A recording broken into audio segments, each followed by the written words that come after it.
Kravitz. If you have not followed his Triple H Horse Racing podcast, you're missing out. It's one of the best podcasts in the country.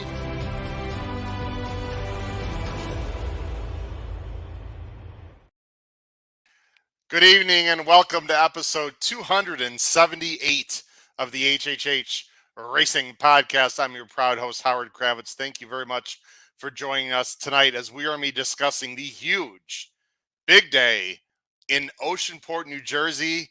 It's on the shore. It is the Haskell Stakes and supporting card.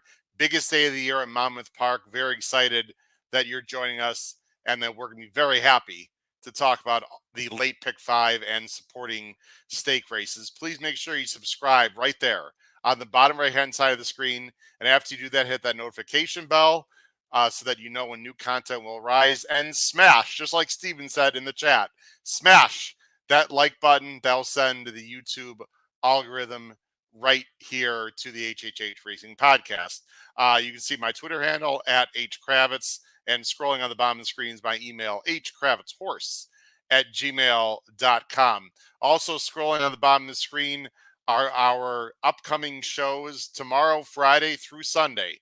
Friday, Saturday, and Sunday. Note the time right there at the bottom of the screen. It's coming up right there on the bottom of the screen. Note the minor time change. We are backing or pushing forward the start time to 10:30 Eastern Standard Timing. And Saratoga today will always begin at 10:30 Eastern until about 11:15 at the very latest. We're doing that so that we can have scratches. Look like scratches come out around 10:30 Eastern, and we'd like to have scratches to help you out for the show. That's the only reason why we're pushing it back a little bit. So again, we're actually pushing it forward. So Saratoga today will start at 10:30 Eastern every Friday, Saturday, and Sunday morning right here on the channel. You can listen to us on Apple Podcasts, Spotify, and Anchor. Our listens have gone way up. Thank you for those of you that are listening right now as we speak on our listening platforms. You can subscribe to our regular Power Picks. Now, this is important. Del Mar starts tomorrow, Friday, and almost every Saturday, we are going to be covering Del Mar in our Power Picks. If you're a West Coast player or you're someone who really wants Del Mar information, subscribe to those Power Picks. Look below the video player. They come out every Saturday, our regular Power Picks, and we're going to be having information on Del Mar literally every Saturday of the meet. We also have Saratoga only Power Picks. Now, the deadline to subscribe for our full meet Power Picks is tonight at midnight. Again, Thursday midnight, the last time you can subscribe for our full meet Saratoga Power Picks. And when I say full meet, we're talking weekends. However, any weekend you can buy an individual package just for the upcoming weekend on Monday through Thursday. So if you're interested in this weekend's Saratoga only Power Picks, you have until tonight, midnight Thursday, to purchase those Power Picks, and that tip sheet is available on our website. Again, look below the video player for information or go to our website for the Saratoga only Power Picks. And I do want to show everyone very quickly. Let me bring on this screen right now because there's some people who asked me, where are the Saratoga Power Picks? I just want to show everyone very quickly here. If you go to our homepage, of course, this is our website, this is our home YouTube page. If you go to our home YouTube page, you can scroll down and there are different sections. You can see our flagship show. There's Bed and Booze. And then the third section down is where all of our Saratoga Today shows are. So if you miss it live and you want to watch it before the races, during the races, after the races, there they are. You just scroll down our main page of our YouTube channel and you can find them right there on our YouTube channel. All right. I believe that takes care of everything we need to. Of course, we have a great website, hhhracingpodcast.com as well. Tonight, there's no Jim Miller. If you pay attention to our shows, Jim Miller was on Bettin' and Boozin' last night as he had a conflict this evening. So I'm going to bring on my co-host, and only one co-host because I believe Pete Visco is gallivanting somewhere across the Caribbean, I believe, or somewhere. But I'm very happy to have on from the Saratoga Special and the wonderful Commonwealth of Massachusetts, Mr. Paul Halloran. Paul, how are we doing tonight? Well, Howard, we can do it ourselves, can't we? We sure can. I think. I don't know. We'll see how it goes. But We'll find out. I like your tag there. 12 Days the Whitney. I know the Whitney got a little love on the Fox show today. I think I can't remember who. Someone said that the biggest race of the year, perhaps at Saratoga, even bigger than the Travers, might be Cody's Wish for the Haskell. Or excuse me, for the Haskell for the Whitney. Sorry, it's gonna be a great race. We don't know who's going, but we can take some guesses. Cody's Wish getting a lot of love out there. Yeah, he's working great. Mr. Mott is not prone to hyperbole, and his comment after last Saturday's work was he was moving like a machine. A So tremendous machine, or just a machine? not a tremendous machine. That's okay. Reserved for. But yeah, I suspect he'll have his last, quote unquote, serious work this weekend, and maybe more of a maintenance work. But it looks like the spacing of the races is working out well. And as Andy brought up some good points, you mentioned the show today. 2-turn race at Saratoga is a different animal than a 1-turn race at Churchill or Belmont. Yeah. We get it.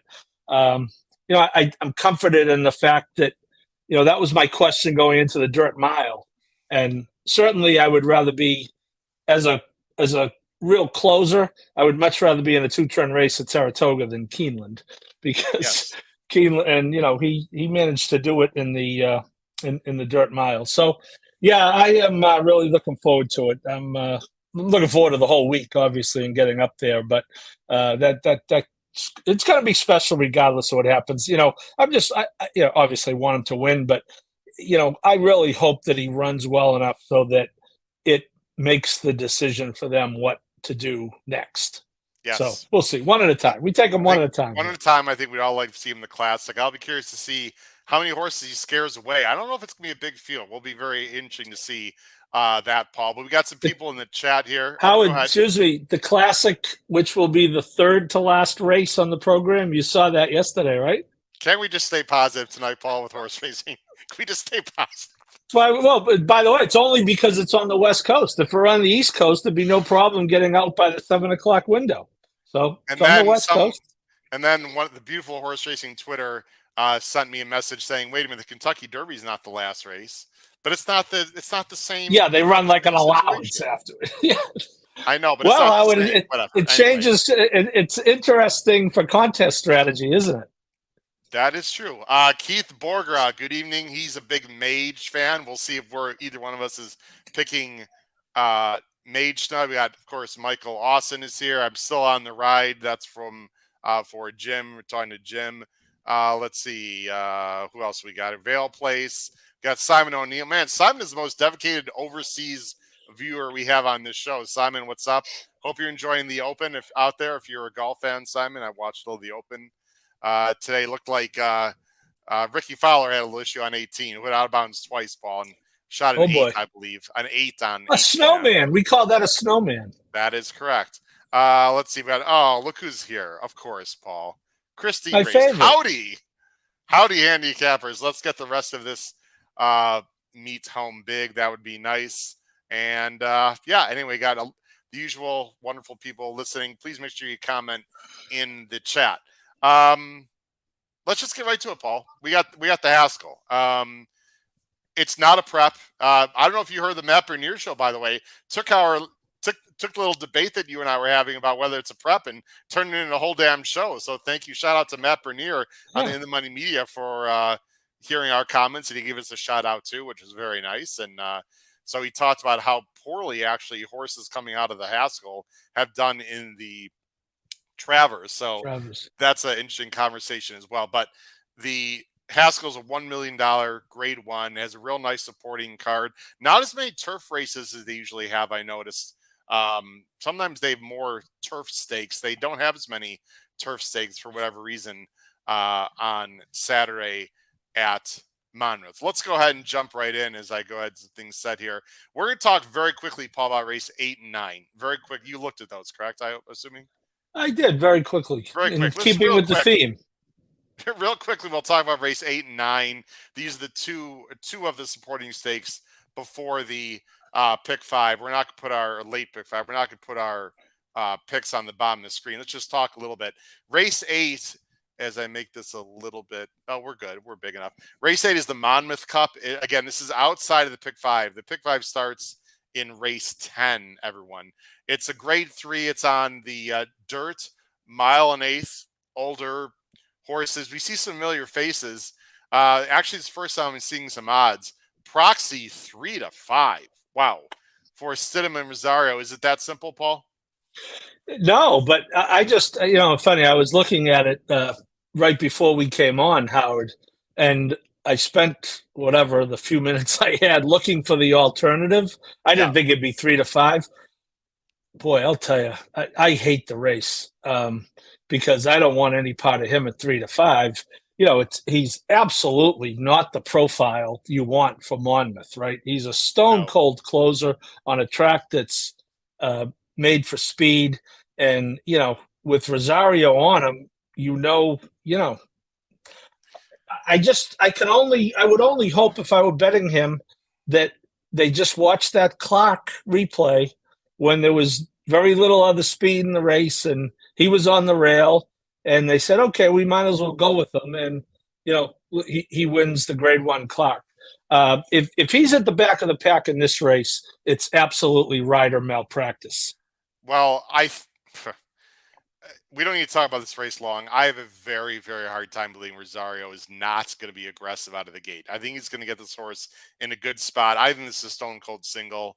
I hear what you're saying. The problem is the rest of his competition is so meh. It's like I don't really like the alternatives. I think the 3 is a bit interesting. Calibrate. That's who I have in second. But it looks like he's probably better going longer. But maybe he's woken up and Silvera is an underrated jockey and it's Jamie Ness. They're going to try. But there's really very little speed in this race. So, I think it's pretty much 6-3.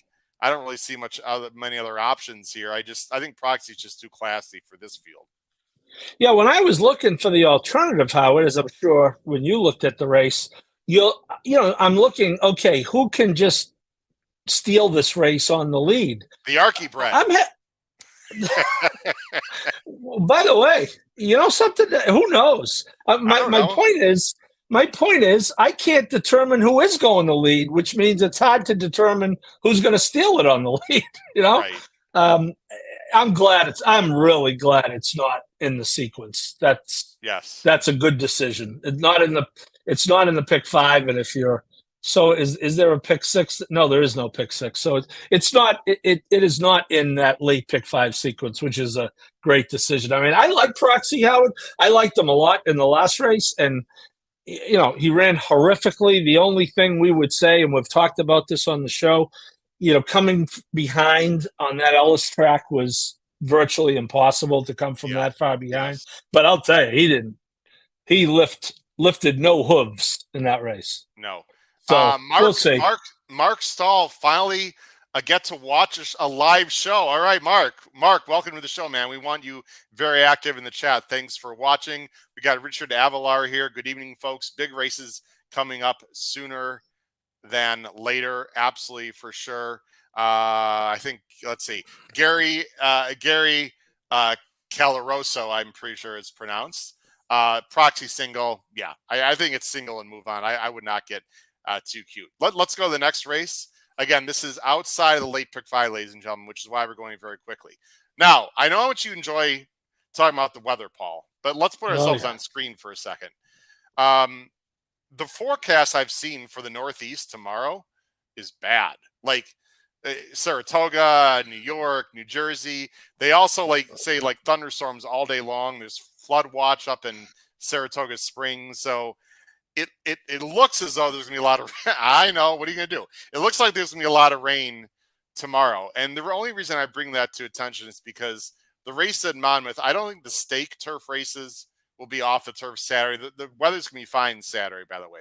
I don't think they're going to take stake races off the turf. But if you're playing Monmouth Saturday, I'm assuming you are if you're watching the show, pay attention to how much rain they get out in Oceanport tomorrow, Friday, because that could absolutely affect how wet the turf course is on Saturday. And one of these turf races that they have scheduled for a stake is the Wolf Hill. It's 5.5 on that. It's a slight bend actually for older male. It's a nice field. Right now it's a field of 10. There's an also eligible if they take it off synthesis for Jacobson. Got more line favorite number 7, Nothing Better, who is fast for Duarte and Saez. Who'd you like here, Paul? Well, Howard, I look at this race as the exact opposite of the last race. Dirt route with absolutely no speed. This is a turf sprint that I believe is loaded with speed. I'm looking just in no particular order, so I'll go chronological. The 2 has speed. The 3 is forward.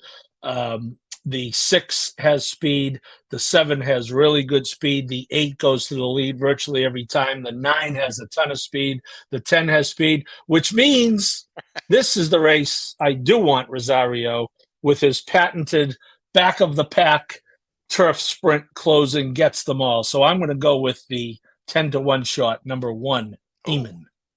Eamon, or could be Amon. I'm not sure how to pronounce it. Could be.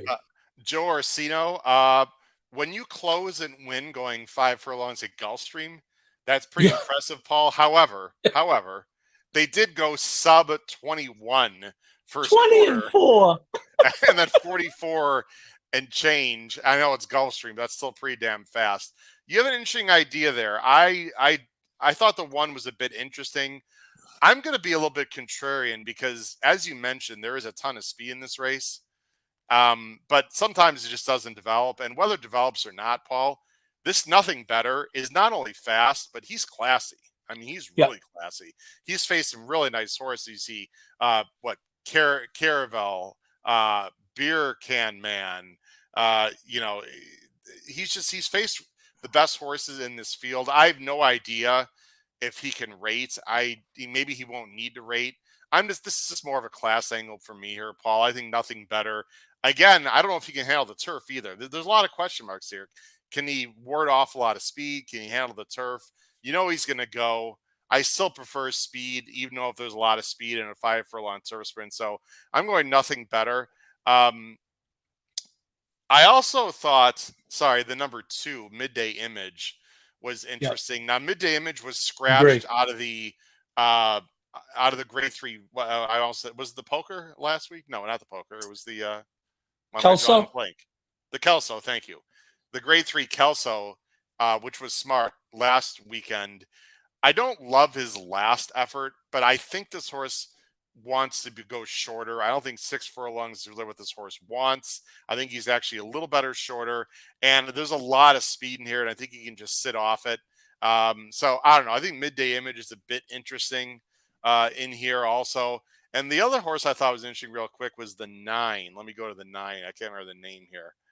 Yeah, 4 Harp. Now, 4 Harp is coming out of a race that I know well, Paul, because that was the race that someone in third place was in here. Third place. Oh, actually not in third. Sorry. Hold on. Let me show you who we're talking about here. Do you know what I'm talking about? Was in the race. Smokin' Jay. There you go. Smokin' Jay. Yeah. I saw that. 4 Harp is coming out of it. And Midday Image was also in that race, by the way.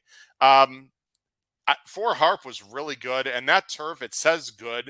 It was more soft. So it's Paco. It's an outside post. He can break and see. I don't think he would have the lead in this race at all, Paul. But I like the direction that 4 Harp is going. I know he handles a wetter turf course. And I do like a little bit of an outside post here because they can break and see what's going on. So that good designation was ridiculous. It was more like soft, and Smokin' Jay didn't handle it real well at all. Anyway, that's my feeling on this race. You're going 1. Who else would you use, Paul, real quick? The other, I would use the 2. I would use the 5. I would use the 7. Okay, so Paul would use 1, 2, 5, 7. I would use some iteration of 1, 2, 7, 9. It's an interesting race, and I'm assuming it's going to stay on the turf unless they really get an absolute. Yeah, I just looked out. Thunderstorms tomorrow, but the forecast for tomorrow night is cloudy. So if it stops by tomorrow afternoon, I would think they'd be okay. At least a run on it. I'm more concerned with them coming off. You get a situation like we had at Saratoga last weekend where we're trying to handicap on the turf, off the turf. This one's on, that one's off. This one's coming. It just gives you a headache. Before we get into the pick 5, let's answer a question from Mark Stahl. Now that Mark's on live, How much you change handicapping when weather is bad? Now, Paul, obviously, if stuff comes off the turf, it Yeah. changes your handicapping greatly. But how much, let's say things stay together on the turf, but it goes from firm. For example, it was beautiful last 2 days at Saratoga. Now, maybe Saturday they'll be on the turf. It'll be, much less than firm. How much do you think a different turf course and, I suppose, slop affects your handicapping in general? Well, yeah, you said it. I think you have to treat it like dirt races that are run on wet tracks. But as wet, fast, or good is a lot different from sloppy, which is different from muddy. So with the turf races, all you can really do is you just have to see if the horse, you got to have the lifetime PPs, see if the horses run on any track that the designation looks like it is today. But if it stays on, the one X factor would be, and we're not going to see it here, would see it more with turf routes in New York or maybe California. If there's a Euro in, most of the Euros can handle it. There are some, though, you got to be careful. There are some that the reason they send them to America is they know they want, firm footing, and they've done well. Remember that in the beginning of the Breeders' Cup, they wanted no part of Santa Anita because they knew the turf was going to be firm all the time, and they were coming out of Europe where it's virtually never firm. But that's certainly changed over the years. So I wouldn't get overly caught up in it if it stays on. Obviously, if it comes off, now you just gotta start over again. Yeah, absolutely. I think that's very well put. Paul, let's get to late pick 5. I thought this was, in general, a pretty challenging sequence, and I'm always looking to try to beat favorites in general, and I'm going to be doing that again in this pick 5. I am not sold on some of the favorites that we're going to see here. And the nice thing, Paul, is you're about to see, I will just give you a little preview here. 4 of the 5 races, we have a different top pick, which is great, I think, for the viewers, because they can get an opinion and decide and look and say, Paul is the smart one. I knew that all along. This just confirms it. So here we go, Paul. Let's get into the late pick 5 on Saturday, Haskell Day. It starts in race 10. It's the Molly Pitcher Stakes. Grade 3. It starts about 4:38 Eastern time again. The weather's supposed to be great on Saturday. I'm guessing the dirt is going to be fast. I'm guessing the turf will be a little on the softer side if I had to guess.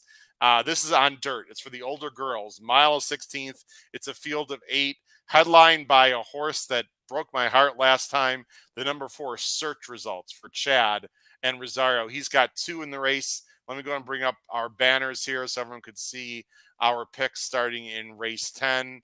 And there it is right there. Paul is going with the number 4 Search Results, who has run some huge races, including last time just getting beat by the monster Clarier. Paul? Yeah, I was just going to say, Howard, I think you would be hard-pressed to find a horse in training right now who has run better so many times in defeat.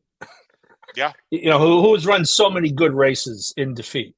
And, some might say, well, yeah, but she loses. But, boy, I'll tell you, she ran really well in that race last time. And you called it Clarier. I would call her a monstress, not a monster. But fair enough.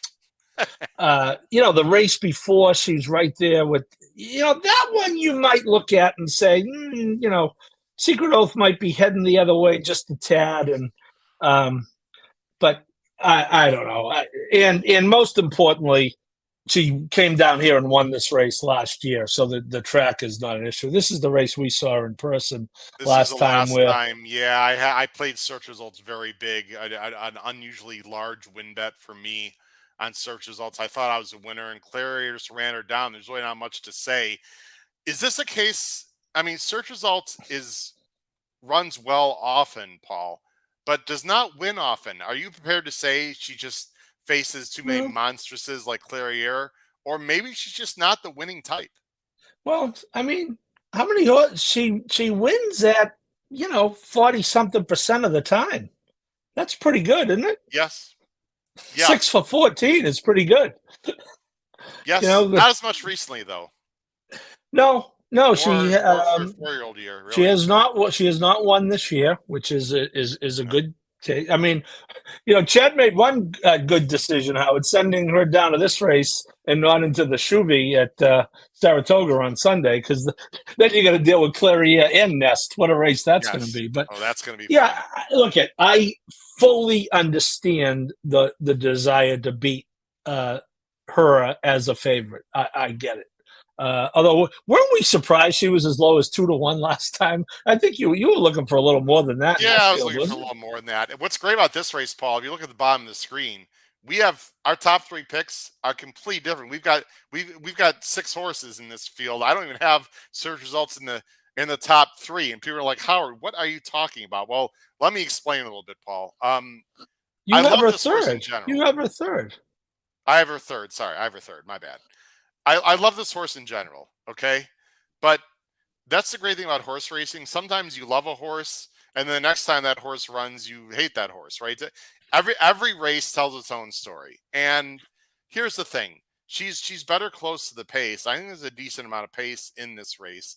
Let me talk about my top choice. La Davida last time, which was a power pick play, by the way, for people that are not familiar with our power pick tip sheet. I tipped this horse out. I was hoping a little more than 5-2. This horse always had talent, in my opinion, Paul, but she was on the wrong lead often. She was too far back. She was a bit goofy. She's starting to put it together, and I don't usually like to go with a horse that just won last time, and this race is much more difficult, but she has a nice close.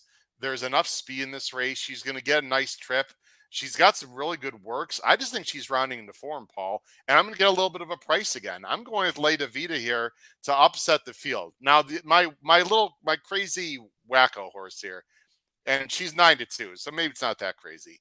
Distinctly Possible. Paul, have we heard this before? The Other Chad. I know that's usually on turf, but as I've said on the show many times, and Paul, you and myself and Pete, we've talked about this. You're playing the stock market, ladies and gentlemen. You're trying to figure out who's going to run the best race on the day.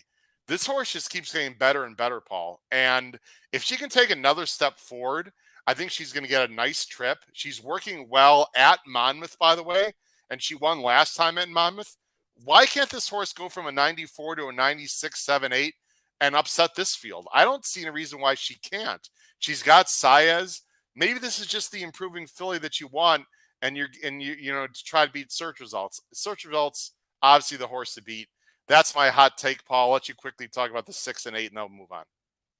Yeah, no, I hear you. And, the other Chad theory is good. And, Steve Beck talked a few times this week about, looking for the other Chad when there's a reason why that one needs to win, i.e. to get in the case of White Beam last week, to get a grade 1 win. In the case of this horse, to get a graded stakes win.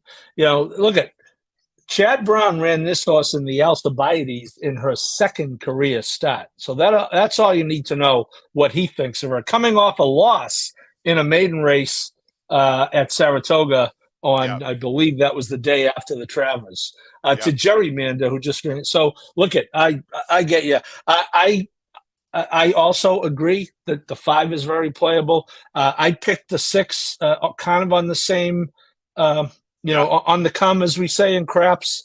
Probably not going to be able to wire this field, but, the buyers have gone up every race. And if they go up again to, they go up to 98 to 100, could be right in the picture. So this is a good race. And honestly, and I picked search results, but if you're playing the race as an individual race, this is the type of horse you're supposed to try to beat. Paul Loved has won her last 3 by 27.5. Now, if you want to say, well, she isn't facing much, I don't care. You're winning the last 3 races by 27.5. And Brendan Walsh and Godolphin, these are smart people, Paul, as you well know. They're not going to put Loved in this race just to set the pace for someone else or to maybe just show up and get lucky. They're here to win. And Tyler is sending. So Tyler's hot. And he's hot all of a sudden. It's got her work cut out for her at 7-5, Paul. I just think she's a bet against for better or for worse on Saturday. Anything real quick on Shotgun Hottie, then we got to move on, Paul. The 8. Oh, no. Yeah, I picked a third. No, it's literally someone to hit the board. So we don't have to spend too much time on. All right, well, let's move on then. to the next race, I go ahead and show on the bottom of the screen. There's our ticker there on the bottom of the screen. We're a little more similar here for the next race, race 11. The United Nations, I'm always a big fan of this race, and it goes back to my love for a horse called Precious Passion. Remember Precious Passion, Paul? Oh, A complete freak. wasn't it Presious? I think maybe wasn't spelled like the word precious. Yeah, maybe? it was spelled a little bit weird. And was also weird is this horse would set crazy fractions and still hold on. This was just And a fun mile and a horse to half at that watch. time, Howard. Mile and a Say half. It was a mile and a half Yes. then. Yes. It was just what a great horse. And there's a lot of really wonderful horses that have won the United Nations. It's still a grade one, Paul. It is, what do they got? $600,000. It's a mile and 3/8 on the turf. It's a field of 10. And you got some really talented New York breds here, Paul, which I'm sure makes you proud. Leading that brigade would be the number 9, Red Knight. Maker and Gaffleone, a 9-year-old. She just keeps on trucking. It's just unbelievable. And you see on the bottom of the screen, I don't usually pick Red Knight, but you know what, Paul? I have to pick this horse because, first of all, when I don't pick him, he wins. And number 2, this horse is so damn honest. I know you've got the 3 on top, but can we just talk about the 9 first, Red Knight? Sure. As I switch the banner or over to the picks here, you know what amazed me, Paul? And I know it doesn't mean much in the big scheme of things. This horse is working fantastically for a 9-year-old. I mean, you've seen these works. I mean, I know they're dirt works and they probably don't mean very much, but as I switch it over here, sorry, my computer's been really wacky lately. I looked at these works. I'm like, 59 breezing? Like what? On the dirt? And like 47? This horse is feeling great. I don't know if he prefers like cooler weather or what it is, but all this horse does, Paul, is run. And I always underestimate this horse. I'm not doing it this time. He's no cinch or anything. It's a wide post and it's not the longest run into the first turn. But you know what? He's as honest as the day is long. He's probably been facing the toughest horses of anyone in this field. Tyler's got to work out a trip, of course. He's the most likely winner. I'm not going to mess around. I'm going with Red Knight here, Paul.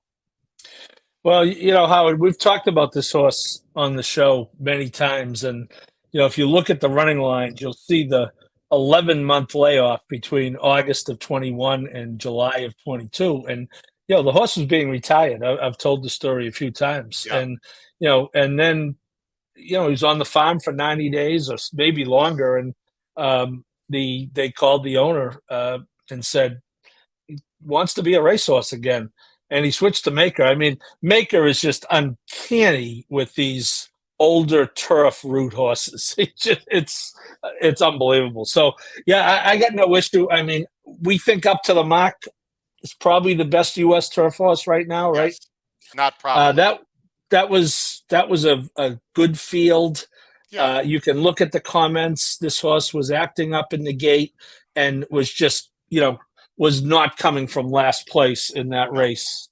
You know, and only missed by 4, which is not, you know, I know turf races, they tend to bunch up, but yeah, I got no issue, Howard, although I kind of don't want this horse as the favorite though either. You know what I mean? You look and, you know, all of those running lines on the page, not once, I don't think is he the favorite. So I don't know. I love the horse. I'd love to own him. You know, $1.7 million homebred has picked up probably innumerable New York bred bonuses over the years. But I don't think I want him as the favorite, although, as you say, as honest as the day is long.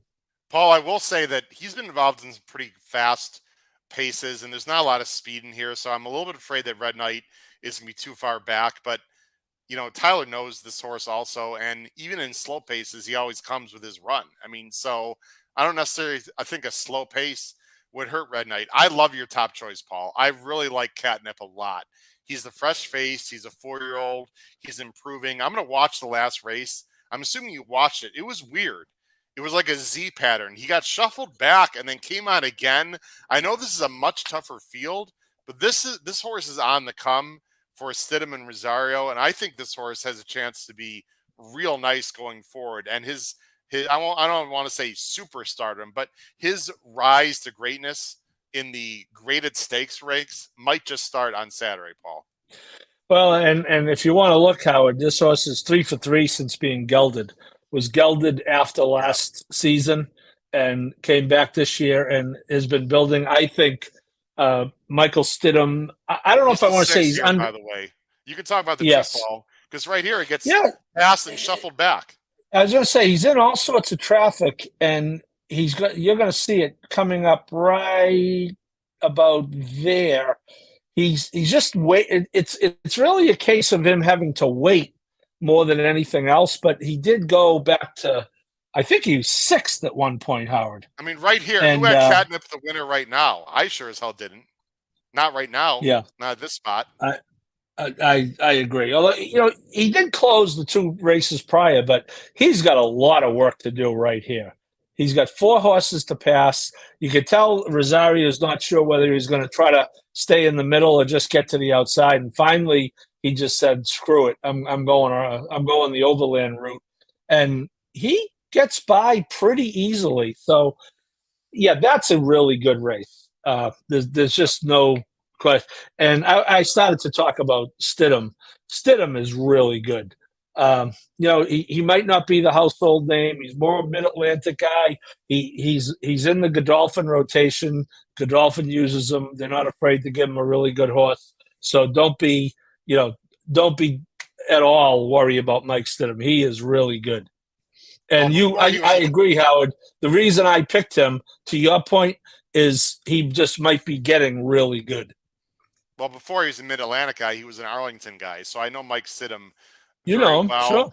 And Paul, you and I have been watching races for decades. I love the stride on this horse. He's got a big ass stride. He's by Kitten's Joy, so if the turf comes up a little soft, that should not be an issue whatsoever. There's 2 questions: does he class up, and can he handle the extra distance? He's never been beyond 1 mile and 1/8. So I would not take a low price. He's got to be at least 4 to 1 on the morning line for me to bet him to win. But I think he's really interesting. And the last horse, real quick. I looked at this horse real carefully. I actually watched his last 2 runs in San Anita live, Planetario. There's 2 things I don't like about this horse, Paul, and he can win. I've never seen Mike Smith as like a 1 mile and 3/8 turf jockey, number 1. Number 2, the distance races out in California are just bad. So although his numbers absolutely fit, there's no one in the right mind that could tell me Planetario has been facing the same company as a Red Knight. I mean, to me, it's not even close. That being said, maybe he's just on the come also, and he's, and the distance is not a problem. I'm against the 6 a little bit, but he can win. Yeah, I agree with you, and especially when it comes to the price. Is he going to be lower than? Is he going to be 3 to 1 or lower though? I mean, I'll tell you. You think so? Yeah, it's Smith and Mandela. Yeah. I have a basic rule on turf races, Howard. I want to play horses that are going west, not west to east. I know that's probably an oversimplification, but it works out very well when they're going west. Who was that guy? Horace Greeley? Was that his name? I believe so. Go west. Yeah. By the way, Simon O'Neill is going to be purring if Catnip. All right, Simon, I'm with you. Yeah, I think this horse has a pretty good chance, and boy, I'd like to see him be closer than. I'd like to see him run the race he did last time without the trouble, Howard. Be second, but don't get shuffled back to 5th. That's all I want. Yeah, I don't think you have to go very deep in that race, and usually I like to go deep in those kind of races, but I don't know. I don't think you have to go very deep there. Let's move on, Paul. Let's go on to the next race here. Race 12. Here it is. It's the big one. It's the $1 million grade 1 mile and 1/8 Haskell. It's a fantastic race every year. It absolutely will have an effect on year-end honors for the 3-year-olds. I thought in general, Paul, this is a very good field. Obviously, the Travers is going to be the best field perhaps of the year for 3-year-olds, but this is a very good field, and I found this race quite confounding, to be very honest with you. Usually I have very strong opinions in this race. I don't know. I thought this was a very tough race. I thought many can win. You see Paul's going 3.85. I'm going 7. 8-5. Let me go ahead and bring up the field right We now. got the same, Howard, you and I, we have the same idea. We just came up with a different horse on top. I would agree with you. Let's look at the field for the grade 1 Haskell. It's a field of 8.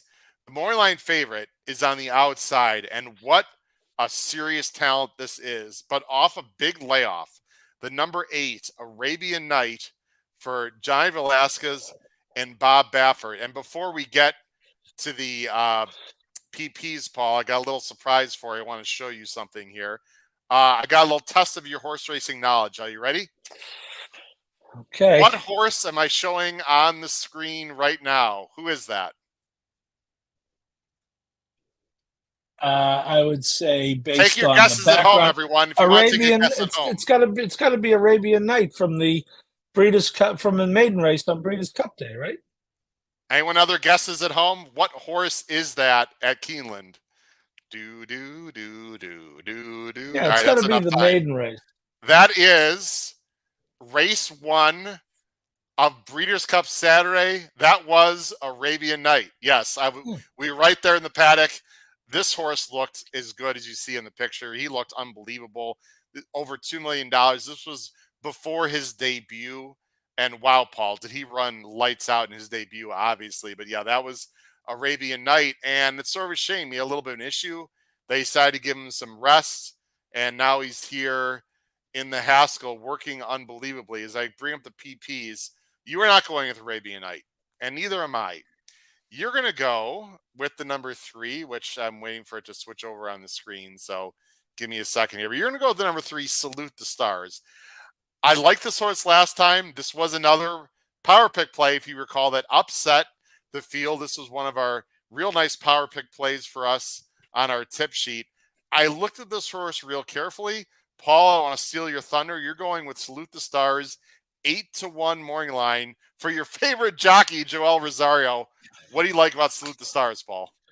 Well, and look I get it. It's a listed stakes last time, and he's going to a grade 1.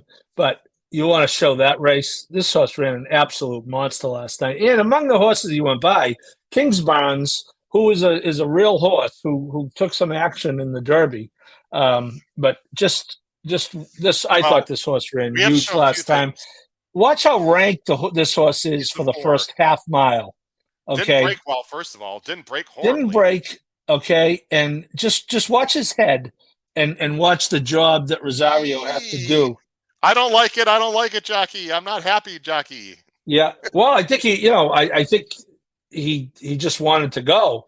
And he still, it doesn't end. He's still, once they turn on the backstretch, yep, he's kind of still acting up here. And to come back and win after that, in other words, he's expending a lot of energy, a lot of extra energy. Now he's kind of got him into a rhythm on the far turn, but he's still got to make up 5 lengths. And again, Kings Barnes is 1-2. If you got Kings Barnes here, you're kind of going to the window, aren't you? You are. I was against Kings Barnes in this race. I just didn't like the layoff. We talked about this. Yeah, but here you weren't against him. No, definitely not. But I didn't like Salute the Stars, during the race for all the reasons you said. And right about I would say about right here, Paul, I'm like, this horse is starting to pick up some momentum. He's got a giant stride, and I know Kings Barnes didn't run his race. This is damn impressive. I don't care who he's beating. Yeah, and in fairness, I mean, Kings Barnes, it took Kings Barnes a while to dispatch the horse on the rail. Yeah. Who was that how great is Nate, maybe, Howard, or did he finish 4th? And again, look at that's $150,000 listed stake. This is a grade 1. But you know what? The number came back at a 93. What's going to win this race? Now, look at Baffert's horse could just be a monster and run a 106. I get it. I was almost picking the 8 on top. I don't know. Baffert, he doesn't sound. I mean, he's obviously saying the right things. I'm probably overthinking it. He doesn't sound as confident as he usually does. Having said that, he has dominated this race over the years. The one reason, Howard, I think you can get this horse is I think this horse is going to have to work to get to the lead. I don't Well, think that Johnny V is going to be able to just walk to the lead in this race. I here's think my little negative with your Arabian horse Night. is forward, right? Extra Anejo. That horse is going to be forward, right? Here was my negative with Arabian Night. And you're right, Paul. We could look really stupid. He could win. We're not saying he can't win this race. He was really good at Keeneland, but he didn't really beat. That was sort of a weak field because I looked up and down the field really carefully. Determinedly is a nice horse. The rest of these horses, no bueno. In fact, if you look at the buyers, let me look at the buyers here. Okay, Determinedly, okay. 70, 50, 60, 50. This was a weak field. Now, he did it as well as he could. I know right now Pete Visco's ready to chime in somewhere in the Caribbean saying, Howard, doesn't matter who he beat. Okay, I get it, Pete. But then the Oaklawn race, I don't know. I know your buddy Red Route 1's in there, but how good is Red Route 1? Sun Thunder. Well, and Red Route 1 is coming from 10 miles behind. I mean, Frosted Departure. I mean, I don't know. Who is he really beat? This is a massive class test for Arabian Night. Now, maybe he's just the goods, like we said, but I don't know. It's a long layoff. He's got the outside post. And let's talk about the pace complexion here. What is Go Rocket Ride going to do? Now, I think Mandela, Paul, would have preferred to have this horse rate, but now because he's got the rail, I don't think he has a choice. He has to go. And Mike Smith is not a rate kind of guy. So Mike Smith has to go from the rail to some extent. And Batista and Awesome Strong might be the fly and the whole damn ointment of this race, because I wouldn't be shocked if Awesome Strong sounds like a banshee and has the lead going 22-1 in the first quarter and like 45 to the half. He's not going to be anywhere at the end, but he could mess up the 8. So I don't know, Paul, I'm with you. There's a lot of speed in this race. Maybe Arabian Night just clears and wins by 5 and we look stupid. But I sort of agree with you. Let me talk about my horse. And I had a tough time picking a horse on top. First of all, sorry to all you Tapatrice fans. I made a promise, Paul, if you recall, after the Belmont, I said I cannot take Tapatrice on top until he proves that he's matured. And I'm a man of my word. If Tapatrice wins this race, I will not be knocked out of the pick 5. I'm absolutely using him because it looks like it might set up for him. But again, he's just goofy as all hell as of right now, and I can't put him on top. This horse is talented, Paul. Extra Anejo. This is a serious talent. He has to step up, obviously, on paper.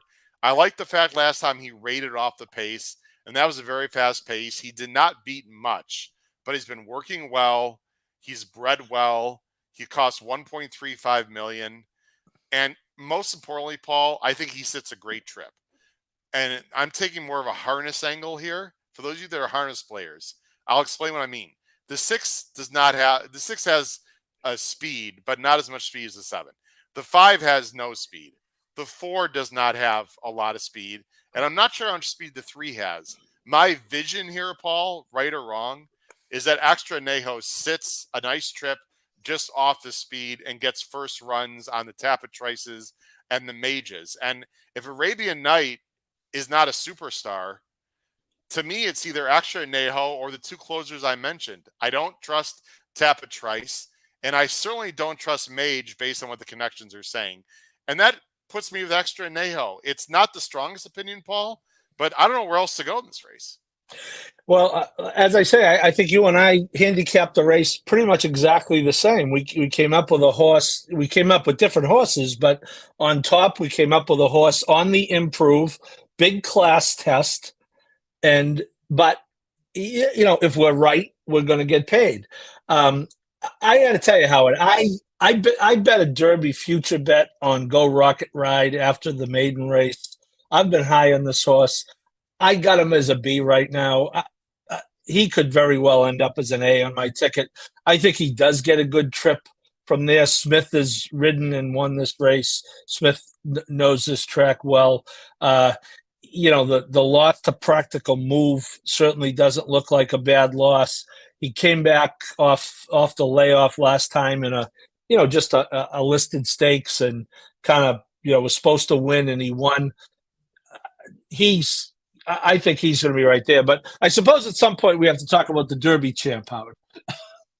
Who? Oh yeah. Well, wait a minute. Hold on a second. I'm getting some shade from Richard Avalar on the chat here. Oh, what have What you have been you drinking? been drinking, Howard? Actually, I've been just drinking Fiji water. Nothing exciting, Richard. Why the layoff? Richard, it was just a general layoff from 2 to 3. He just wanted to give the horse more time. Paul, I don't think that's a big deal at all. The fact that they laid him off from 2 to 3, not a big deal there. Steve is always very high in this horse. My only concern with Extra Anejo is going 2 turns. I wish he had 2-turn experience.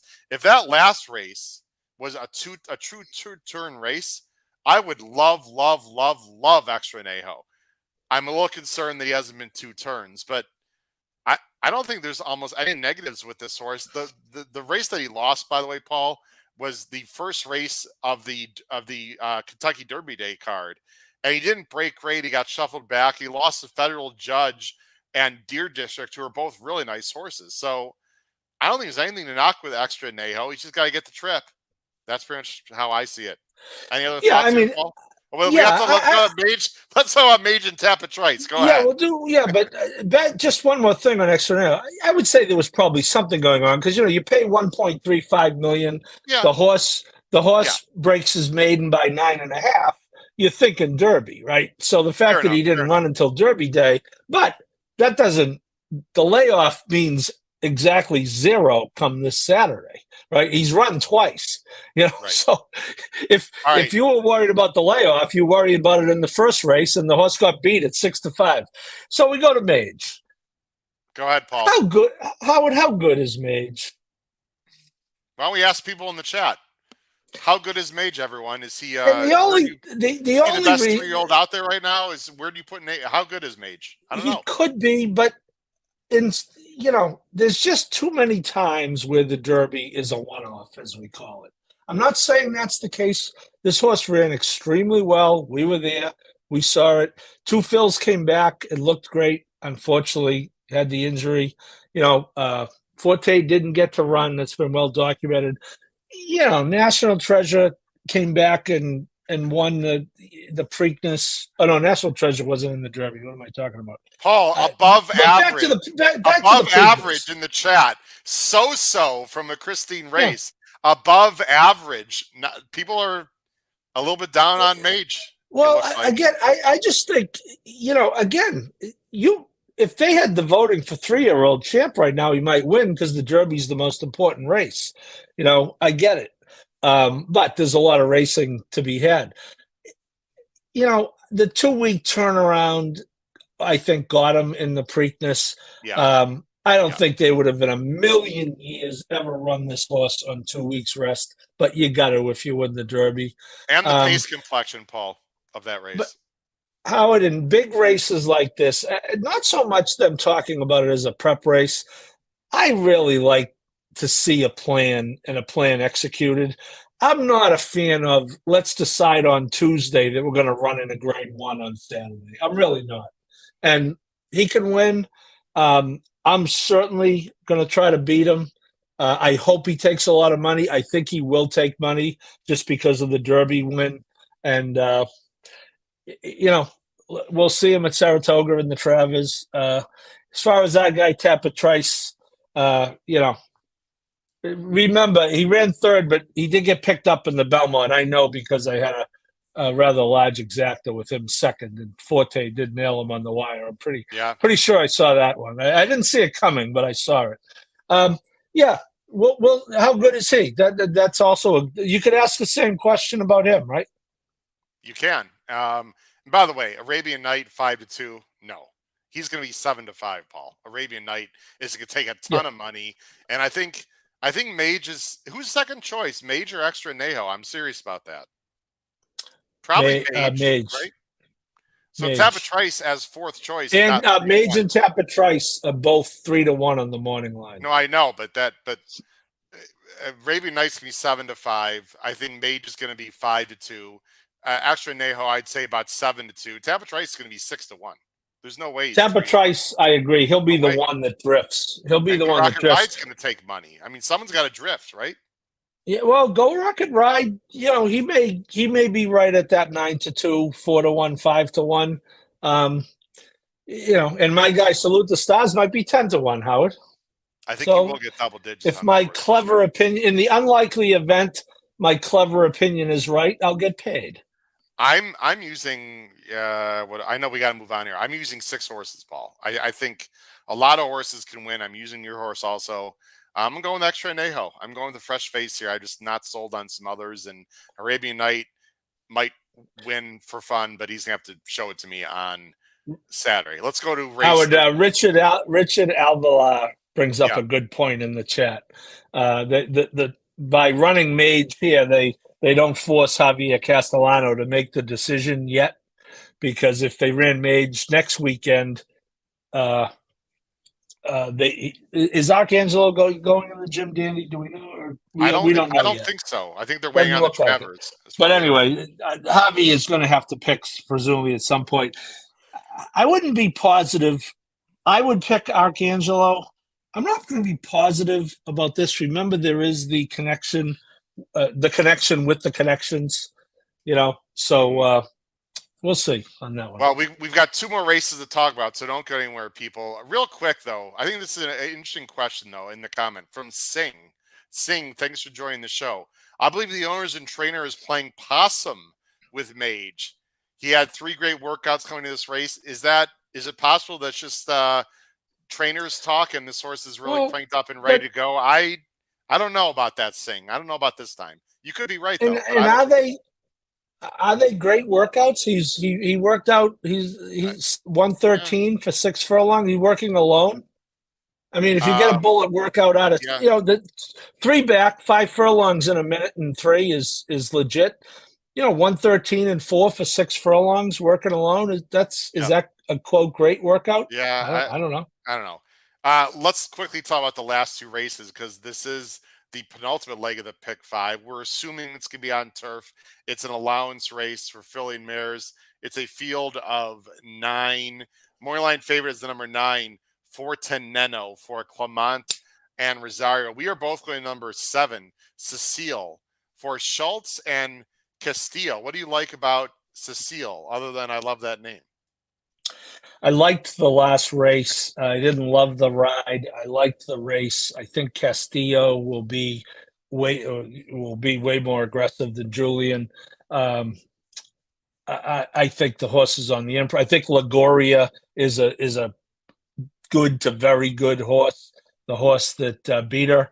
The horse has been training at Monmouth since before the last race. This horse was training at Monmouth prior to actually shipped up to Belmont for the race. I think there's some things to like. 3-1. I don't really want a lot lower than 3-1, but I was torn between the 7 and 9 and gave the edge to the 7. I agree. I like the 7 and 9. We also have the 4 and the 5 mixed in there. The 5 is White Lilacs for Pino and Paco Lopez. Will show some speed, but there is a decent amount of speed. I'm going with the Claudio Gonzalez 4, who's a closer, but I think pretty safe to say 7-9, at least in our opinion, will get you through this allowance race. Of course, if it's off the turf, that's going to change everything. Check for scratches and changes. But again, if Paul's correct and it stops raining by late afternoon Friday, they should be fine for the whole card Saturday on the turf in New Jersey. We'll just have to wait and see. The last race of the day, I think this is a really interesting one, Paul. I like this race quite a bit, actually. And it's a maiden special weight on the dirt, 3-year-olds and up, mile and a 70. Here's our picks on the bottom of the screen, ladies and gentlemen. This is a really interesting race. The Moorline favorite, named after, I would guarantee, is after Michael Phelps, so you would think so, is Phelpsy for Chad Brown and Joel Rosario. Chad's actually got another one in this race, the number 5, leading contender. I thought this race was a little bit tricky, Paul. As you can see, I'm going 5-7-3. My second choice is your top choice, Penzance for Stidham and Gaffleone. I am very interested in this horse also. Yeah, this horse to me, Howard, looks like a horse who's going to take a fairly significant step forward in start number 2. I think he got a lot. I think he got a lot. Go ahead. Yeah, I think he got a lot out of that start. He was bet He was last early, which is really not where you want to be at Monmouth. He's the 3 here, I believe, Howard, right? Yes. He also Uh, looks like he's got a big stride, Paul. Like this horse looks like he definitely wants 2 turns. He's the I future agree, horse. and you can Go ahead. see he's last right away, and he just doesn't.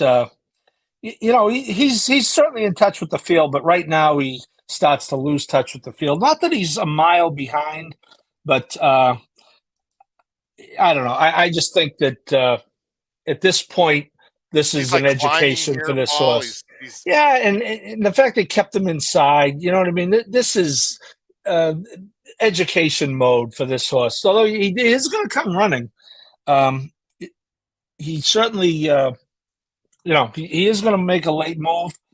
He's going to pass, I think, 2. There's 5 in front of him. Yeah, he's going to pass 2. He finishes 4th. Um, Paul.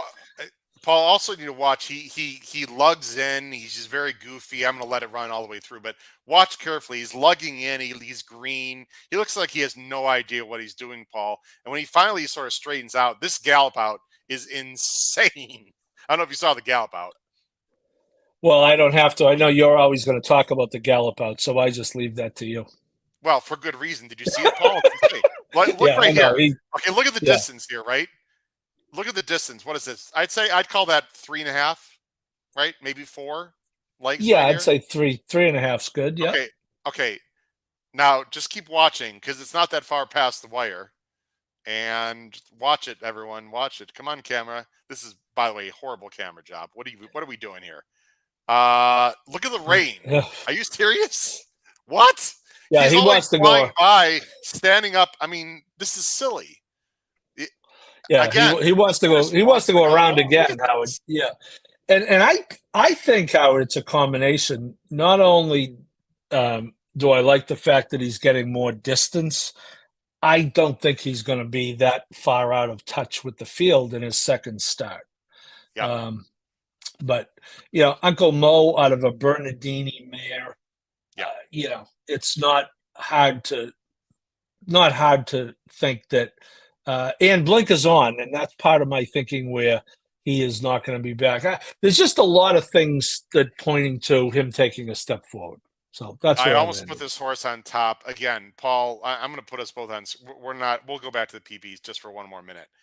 You have to watch these races carefully, and you have to watch gallop outs. I'm not saying every gallop out is the same, and I'm not going to go on an hour diatribe about gallop outs. But Paul, even an amateur handicapper can see the 3 had a lot more energy and wanted to go further. The jockey is standing up literally and blowing by the leader, making up 4 lengths within half a furlong after the wire. That has to mean something, especially based on the breeding. So again, maybe he's not going to win, but that is a perfect example of a horse to me that wants extra distance. And the other horse that I think is interesting is Leading Contender, who has not raced since first time gelding gun runner for Chad and Klarovich, has not raced since last year, Saratoga, but faced a monster, an Expressman. If you remember that main breaker, Paul, an Expressman was one of the most impressive main breakers of the entire meet last year. He did no running. I get it.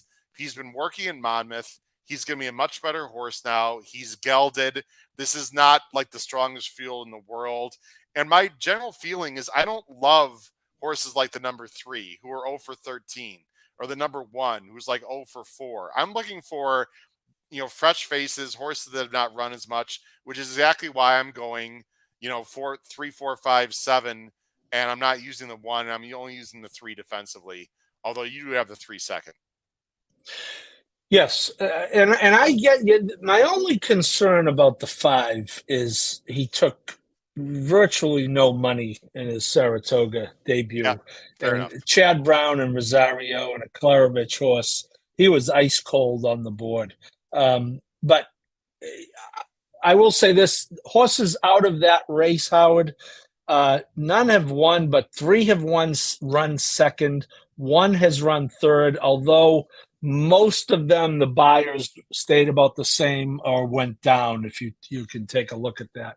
But this field was for a 2-year-old for a 2-year-old race. This was a serious field. I mean, this was a really good field, Paul. I understand you didn't do a lot of running, and your points are Very well taken. Yeah. I have Oh, no, no I'm using them. Don't get me wrong. I'm Yeah. using You them. want to talk about the 3 real quick, and then we'll show our picks, Paul? You know what, Howard? The 3's an 0 for 13 maiden. I think there's a outside chance that he wires this field. Okay. Again, not saying it's probable. I think it's possible. Although when I saw 3-1, I don't think a horse like this is going to be 3-1 or 5-2 in the pick 5 because of all the seconds and thirds and again, 13 chances. This is the type of horse I typically don't play. The horses we like, I just think there's a chance I'm pretty sure the 3's going the lead. And I think there's at least a chance he just leads them all the way around, depending on how the track is playing. It's possible, but again, for me, I'll speak for myself, Paul. If I have a choice between 0 for 13 and 0 for 1 or 2 or 3, it's a no-brainer. No doubt. It's absolute no-brainer doubt. for me. I mean, so the 3 is like a C for me at best. If he wins, he just wins. So that I also don't like 4-year-olds who haven't broken their maiden at this time of year. Now I know the 5 is a 4-year-old. I think the 7's a 3-year-old. Is that? Let me look again. Yeah, Yes. Penzance is a 3-year-old. So I don't like 4-year-olds who have not broken their maiden yet at this time of the year, Paul. It's the middle of the summer, their 4-year-old year. I mean, if they can't do it now, when the hell are they going to do it? It's just an angle I don't like either. But anyway, it's a great sequence. Let's look at our pick 5 tickets, Paul. Again, Pete Visco is on vacation this weekend, so I hope Pete's having a great time on vacation. Here's Paul's pick 5 ticket for the late pick 5 on Haskell Day, which is the last 5 races of the card. Paul's going 4-5-6 with 3-9, with 1-3-8, with 5-7-9, with 3-4-7. No singles, $81, Paul. Didn't I have 5, 6, 7, 9 in that fourth leg? No. It's possible. I can go check my old email. Yeah, the fourth leg I have. Should this add? Yeah. Let me check that. Wait a minute. Am I in the? You did not based on what you sent me. You had 5-7-9, but I. Oh yeah, I did. No, I changed it. No, you're right. I added a horse. I added the 1 in the third leg, and took out the 6 in the fourth leg. So I added Go Rocket Ride. I was 3-8 in that leg, and I want to have Go Rocket Ride in the ticket. Okay. So that explains that. Yeah, I don't have any strong opinion. I think you mentioned it when we talked about the race. I think we agree the second leg is a race you maybe can get by with 2. That 3-9 Catnip and Red Knight. Yeah, I think. But even then, that's a 10-horse field. Yeah, and I don't have the 1 in the last race either. So no disrespect to our swimming brethren. I don't. I don't see what, other than the fact that it's Chad Brown. This horse has really done very little running in New York. He hasn't been bet. His profile is against typically what you want at Monmouth. I guess in an ABC, it'd be on a B or a C, but I on a caveman, I'm happy to try to beat him. Okay. Let's show. Did I single anyone, Paul, in my pick 5? What do you think? Oh boy, I would put it in the chat. Did Howard single anyone in his late pick 5 ticket? And if he did, whom? Good question. I'm going to say no, unless you think you're really extra clever this week. You would be, well, let's wait for people in the chat. Let's see if we got comments in the chat here. Simon O'Neill is singling. Simon is saying, I singled extra Anejo. Oh, sorry, he's singling. Sorry, he's going to single extra Anejo. Simon, good luck. Jim Pilar's is saying, no, I didn't single anyone. Simon said, yes, I did single someone. Richard Avalar is saying, no, I did not single anyone. Here it is. The answer to that question is the New York bred. I singled Red Knight. Bam! I went 3, 4, 5, 6 with 9, with 4, 5, 7, 8, with 4, 7, 9, with 3, 4, 5, 7. It's a $96 ticket. Paul, I'm going to tell everyone out there I'm not real confident with this ticket. It's no shade on Red Knight, but I just had to single somewhere, and I didn't have to single somewhere, but I chose to single somewhere. I think the last race is tough. I don't have a strong feeler for the Haskell. I don't even have the 3 in there, but I'm using your 3 salute the stars defensively in the Haskell. I think the first leg is tricky. I don't like, so anyway, I think it's a tough sequence, and I'm using Planetario and I'm using Catnip, etc. But in a caveman ticket, there's my ticket. I think Red Knight is really good, and I hope he wins. And I don't know how low he's going to be, but it's not going to be easy. But that's what I'm going with. Paul, it's been a great show tonight. Jim Miller is not here. We had a lot of people watching and listening. We really thank everyone out there. Quick reminders to everyone, Paul, as I bring up the main banner here right now. Friday, tomorrow, Saturday, Sunday, Saratoga today, 10:30 in the morning right here. Paul, the viewership has been awesome, and I want to let everyone know out there, we're going to have different people hosting and different people co-hosting. I'm not going to tell you who's going to be with us tomorrow. You're just going to have to check it out. But again, we want to bring everyone in the podcast involved into our Saratoga Today shows in the morning. Paul, I think we could safely say we'll be you and I Saturday morning. So people can look forward to that for Saturday. Yeah, I gotta get going on that card. Actually, I've really not done anything on that card yet, Okay. so that's what I'll be doing later on today. Well, the Saratoga Today morning show has been extremely successful already. Please tell everyone about it. Again, it's about a 30 to 40-minute show Saturday morning, starting at 10:30 Eastern. Paul, final thoughts on Haskell Day. Let me ask you a question, Paul, to end our conversation about the Haskell. Will the winner of the Haskell run in the Travers? And if the winner of the Haskell runs in the Travers, will they finish in the top 3? Keeping in mind, you've got Forte, Arcangelo, blah, blah, blah. Will the winner of anyone in this race, whoever wins, will they finish in the top 3 of the Haskell? Tough question. Or, excuse me, I would say there's a good chance the winner will run. Okay. Right? Because if you win this race, you're how many weeks? 5 weeks out to the, the biggest 3-year-old race of the summer. Will they finish in the top 3? That's a much better question.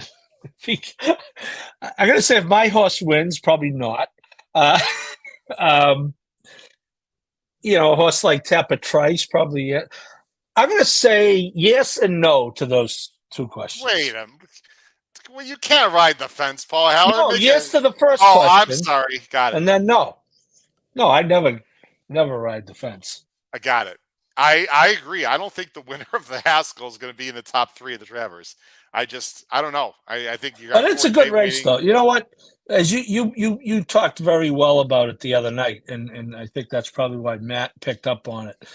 Look, it's a Grade 1 race. It's got a lot of tradition, and it's a very competitive race.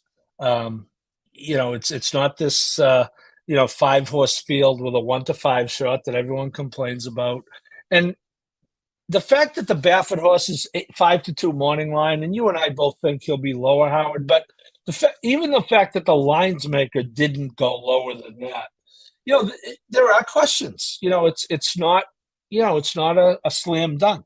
So I think it's a very good race. I'm very much looking forward to watching it. And then we'll see who goes on after that. And remember we have the Jim Dandy coming up next weekend at Saratoga, which is the other.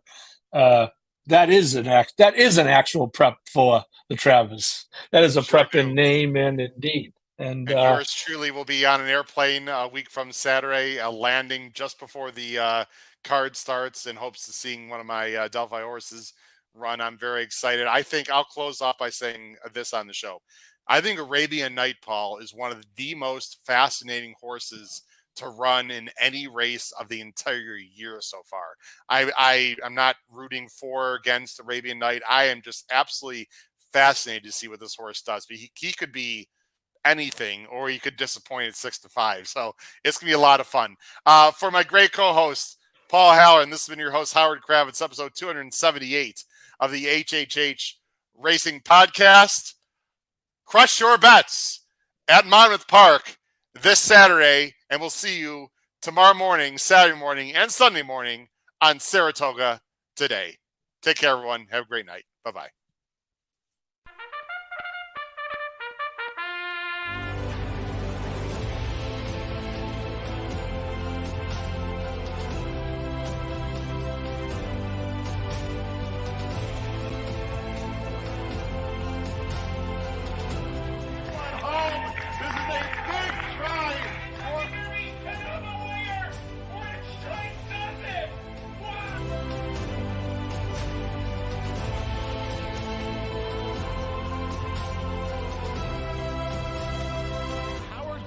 If you have not followed his Triple H Horse Racing Podcast, you're missing out. It's one of the best podcasts in the country.